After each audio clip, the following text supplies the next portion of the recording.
Halo Sobat pencinta Donghua, kali ini kita akan melanjutkan cerita Battle Through the Heavens Benua Kaisar. Cerita dan video ini diambil dari channel Nobarta. Tanpa banyak basa-basi, mari kita simak alur ceritanya. Melanjutkan dari cerita sebelumnya. Xiao Yong, aku tidak tahu apa yang Anda cari dari seorang junior seperti saya. Ucap Xiaoyan bicara dengan ekspresi tenang. Hahaha, aku mendengar bahwa saudara Xiaoyan adalah jenius pertama di klan. Oleh karena itu, aku melakukan perjalanan khusus untuk meminta saran dari seorang jenius seperti Anda. Ucap Xiao Yong. Xiao Yong tersenyum aneh. Dia sendiri memiliki kekuatan Kaisar Bintang 2. Baginya membunuh Xiaoyan hanya seperti mencubit semut. Tidak perlu bertele-tele. Ucap Xiaoyan dengan senyum dingin. Secara alami Xiaoyan tahu apa yang ingin dilakukan orang ini. Bakat yang ia kembangkan tentu akan mempengaruhi murid-murid yang telah dilatih dalam klan sebelumnya. Apakah kamu pikir aku tidak tahu niatmu? Jika ingin bertarung, aku akan menemanimu. Ucap Xiaoyan. Hahaha, sungguh anak yang cerdas.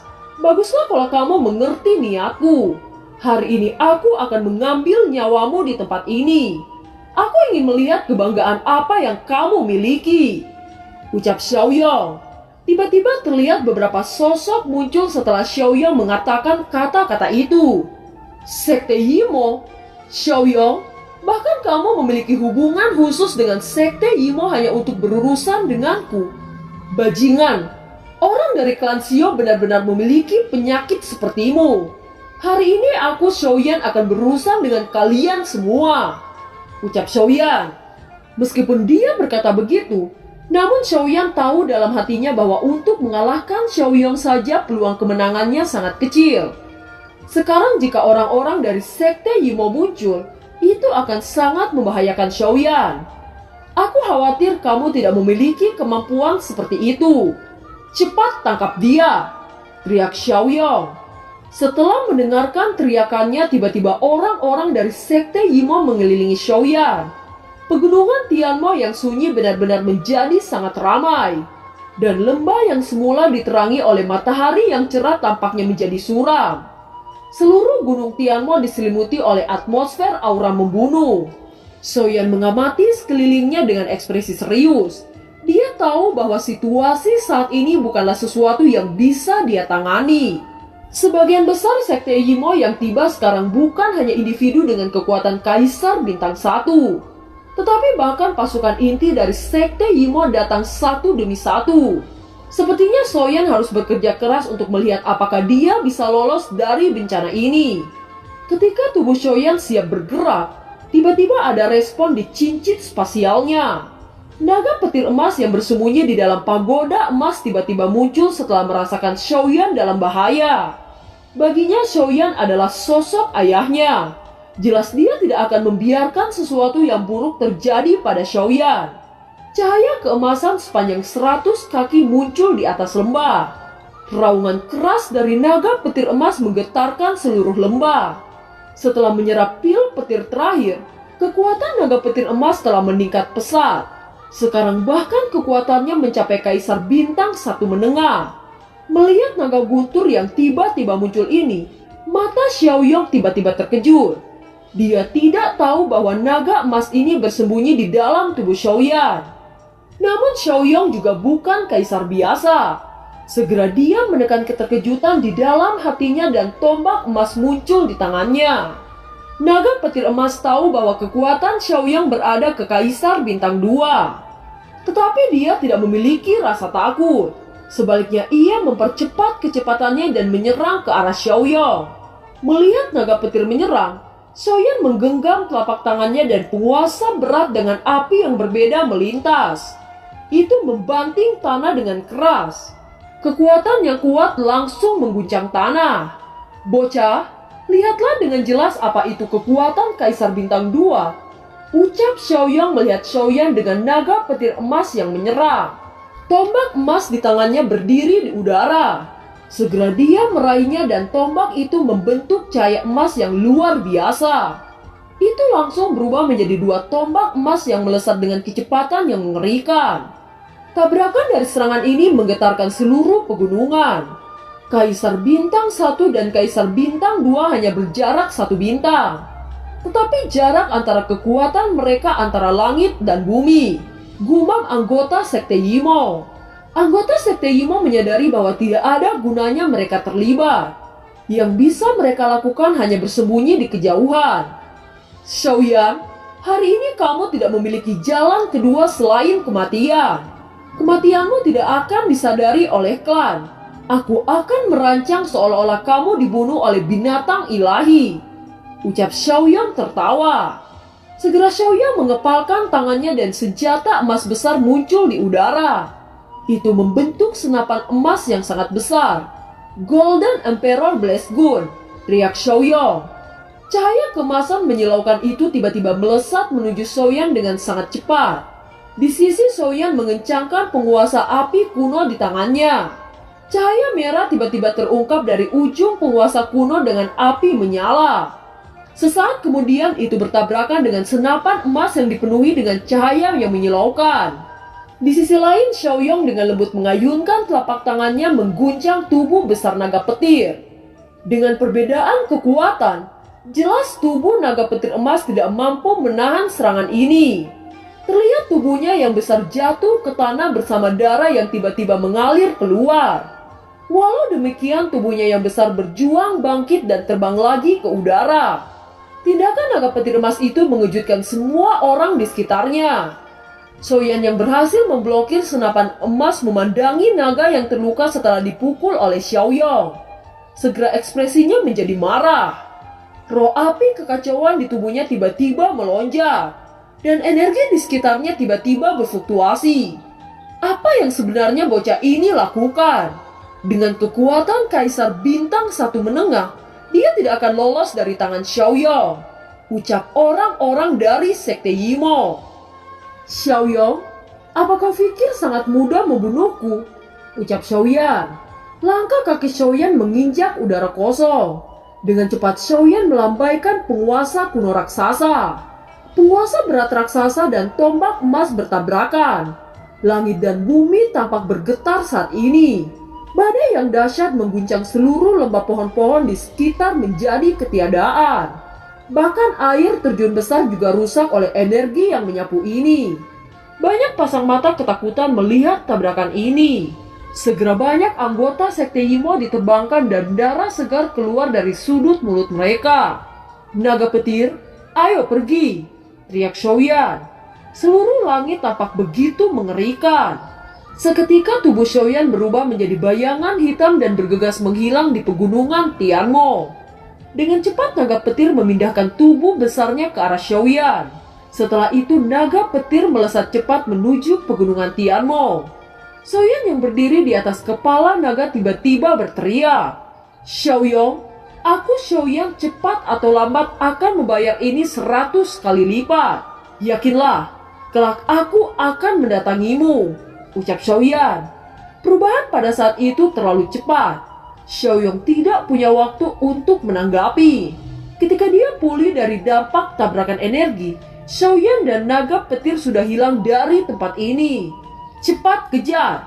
ucap Xiaoyan berteriak pada anggota Sekte Yimo. Dengan cepat anggota Sekte Yimo bergegas menelusuri tempat pelarian Xiaoyan. Waktu berlalu. Malam gelap menyelimuti pegunungan Tianmo. Cahaya bulan menyelimuti pegunungan yang tampak sangat damai. Di kedalaman pegunungan cahaya kemasan bercampur dengan suara dentuman melesat dengan cepat. Sekelompok orang membanjiri pegunungan yang tak berujung. Itu adalah anggota Sekte Yimo. Sepertinya Sekte Yimo memiliki banyak informasi lebih dari yang Xiaoyan bayangkan. Untungnya naga petir yang ditumpangi Xiaoyan sangat cepat. Namun hal ini tidak berlanjut lama. Tidak jauh dari keberadaan Xiaoyan, tiba-tiba ada ledakan yang memekakan telinga. Orang-orang itu sangat cepat. Dari kecepatannya sepertinya itu akan menyusul Xiaoyan. Xiaoyan memandangi orang-orang dari Sekte Yimo dan bergumam, "Sepertinya kita tidak bisa lolos dari pengejaran ini," ucap Xiaoyan. Ketika Xiaoyan menghela nafas tanpa daya, tiba-tiba suara Zanlao terdengar. Meskipun bahan obat terakhir tidak ditemukan, saya bisa mengurusnya. Cepatlah dan masuk ke pemakaman iblis, ucap Zanlao. Di mana pintu masuk ke pemakaman iblis? Tanya Xiaoyan. Setelah suara Xiaoyan terdengar, sosok Zanlao keluar dari pagoda emas seperti sosok hantu. Melihat kemunculan tiba-tiba Zanlao membuat Xiaoyan terkejut. Xiaoyan tidak pernah berpikir bahwa Zanlao sebenarnya bisa keluar dari pagoda emas. Zanlao tersenyum sebelum berkata, "Jika tidak ada aturan di menara, aku sudah membunuh mereka dan tidak akan membiarkan naga petir keluar," ucap Zanlao. Mendengar ini, Xiaoyan memiliki ekspresi yang aneh. Apakah Zanlao ini sangat kuat? Sesaat kemudian Xiaoyan menepuk naga petir, dan tubuh naga besar itu segera berhenti. Dia melihat sekelilingnya dan sepertinya dia sudah tiba di pegunungan Tianmo. Tidak lama kemudian aura dari anggota sekte Yimo bisa dirasakan oleh Xiaoyan. Melihat lusinan orang yang masih mengejar, Zanlao hanya melambaikan telapak tangannya. Penghalang tak terlihat tiba-tiba muncul di depan mereka. Mereka yang bergegas terhempas oleh penghalang yang kuat ini. Wajah mereka berubah jelek. Mereka tidak tahu apa yang menghalangi diri mereka. Pada saat yang sama mereka memandangi Xiaoyan dan menemukan orang tua di sampingnya. "Mari kita buka lorong ke pemakanan iblis," ucap Zanlao. Telapak tangan Zanlao diulurkan dan cahaya emas keluar dari telapak tangannya. Suara gemuruh tiba-tiba terdengar, seolah-olah dia memanggil sesuatu. Tidak lama kemudian tanah di bawah kaki Xiaoyan bergetar. Tampaknya seluruh gunung Tianmo bergetar hebat. Xiaoyan terkejut melihat adegan ini. Pada saat ini banyak monster di pegunungan iblis merasakan getaran ini. Mereka semua meraung keras sebelum dengan gila-gilaan berlari ketakutan. Tidak lama kemudian terlihat sebuah gerbang batu besar perlahan-lahan muncul keluar dari tanah. Apakah ini reruntuhan? Ayo laporkan ke penatua. Reruntuhan di benua kaisar pasti banyak hal bagus di dalamnya, ucap anggota sekte Yimo. Melihat gerbang batu ini muncul, kegemparan meledak dari anggota sekte Yimo. Xiaoyan melirik kerumunan anggota sekte Yimo. Segera suara Zanlao terdengar. "Yakinlah, bahkan leluhurmu tidak akan menghancurkan penghalang yang aku buat. Jangan pedulikan mereka. Bersiap-siaplah untuk masuk. Tempat ini sangat bermanfaat bagimu. Anak kecil, ingatlah, aku hanya bergerak ketika nyawamu dalam bahaya. Jika saya membantumu setiap saat, maka latihan ini akan sia-sia," ucap Zanlao berkata kepada Xiaoyan dengan lembut. Mendengar ini, Xiaoyan mengangguk. Rune kuno juga semakin lemah. Sekitar 10 menit rune kuno akhirnya menghilang sepenuhnya. Dengan lenyapnya rune kuno, gerbang batu besar tiba-tiba bergetar hebat, dan energi agung dimuntahkan dari gerbang batu. Akhirnya itu membentuk pusaran setinggi 100 kaki. Pusaran berputar dan kekuatan energi dari dunia ini langsung tersedot ke dalam. Pada akhirnya pusaran itu membentuk pintu gelap dan dingin, memberikan perasaan yang sangat misterius. Pintu ke pemakaman iblis telah terbuka. Naga petir cepat kembali ke menara, ucap Zanlao. Mendengar kata-kata Zanlao, naga petir berubah menjadi anak laki-laki dan masuk ke pagoda emas. "Ayo cepat masuk," ucap Zanlao kepada Xiaoyan. Ketika memasuki pusaran energi, Xiaoyan merasakan penindasan yang sangat menakutkan. Tiba-tiba gelombang energi yang dihasilkan telapak tangan Zanlao segera membungkus tubuh Xiaoyan. Kekuatan penindasan ini sangat kuat. Itu setidaknya pada tingkat Kaisar Bintang 2. Untungnya Zanlao membantu menghilangkan tekanan ini. Jika tidak, butuh waktu lama memasuki pintu masuk pemakaman iblis ini. Tanpa kekuatan penindasan, kecepatan Xiaoyan tiba-tiba melambung tinggi. Beberapa menit kemudian, di dalam kegelapan sebuah cahaya merah muncul. Xiaoyan bergegas dan memasuki cahaya itu. Ini adalah tanah yang luas dan sunyi. Suasana zaman kuno meliputi ruangan ini. Di ruangan ini langit-langit mengungkapkan warna darah, dan energi gas merah darah terpancar di ruangan ini. Itu sebenarnya perlahan-lahan mengikis anggota tubuh Xiaoyan. Istana bawah tanah macam apa ini? Ini hanyalah ruang bawah tanah tetapi benar-benar mengerikan, ucap Xiaoyan. Cepat makan rumput darah, teriak Zanlao. Xiaoyan tidak berani mengabaikannya. Dia dengan cepat mengambil rumput darah dan mengkonsumsinya.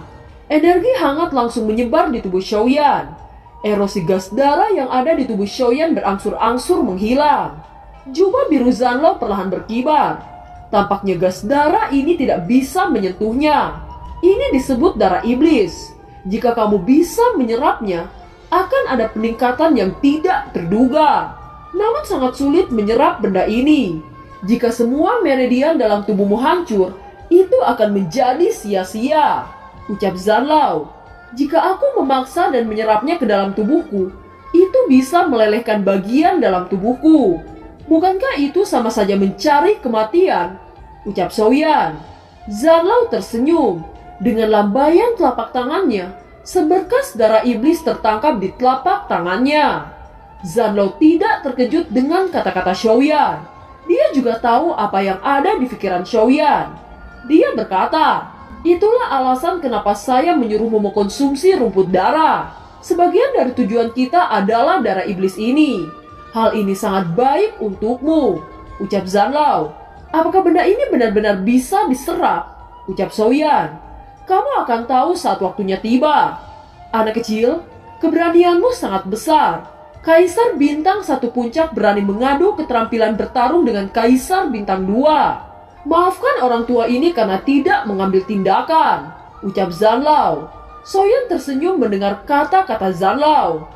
Segera pikiran Xiaoyan tenggelam ke dalam tubuhnya mendesak Skyfire untuk mulai menyerap kekuatan dunia di sekitarnya. Untungnya Xiaoyan memiliki perlindungan dari rumput darah. Secara langsung itu menolak pengikisan darah iblis di tubuhnya.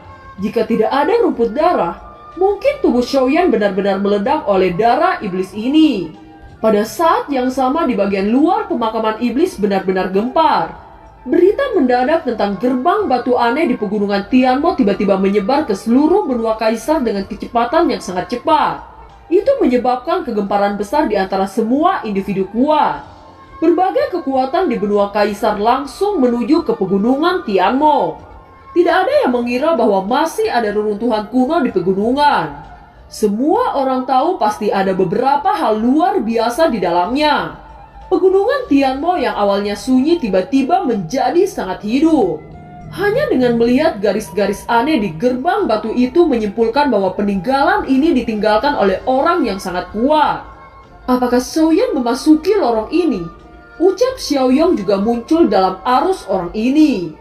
Aku melihatnya dengan mata kepalaku sendiri. Tetapi Xiaoyan didampingi oleh orang tua yang sangat kuat. Ucap pemuda dengan lambang sekte Yimo di dadanya. Dan film pun berakhir. Terima kasih telah menyimak dari awal sampai akhir ya. Sampai jumpa.